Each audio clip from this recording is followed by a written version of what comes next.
వివాహము అన్నిటికన్నా ఘనమైనది అని నా తల్లి తండ్రిని విడచి నిన్ను హత్తుకొందును. క్రీస్తు యేసు సంగమునకు శిరస్సైయుండులాగున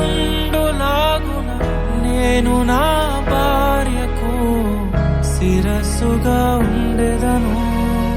నా ప్రియ సఖివే నాలో భాగస్వామివై యేసును వెంబడించు సహవాసివై అంతము వరకు నీకు తోడయుండి క్రీస్తుని నీడలో ఫలించెదము. పరలోక సాక్షిగా నీ సన్నిధిలో నేను పరమాత్ముని కార్యముగా ఈ యాత్రను కొనసాగింతును.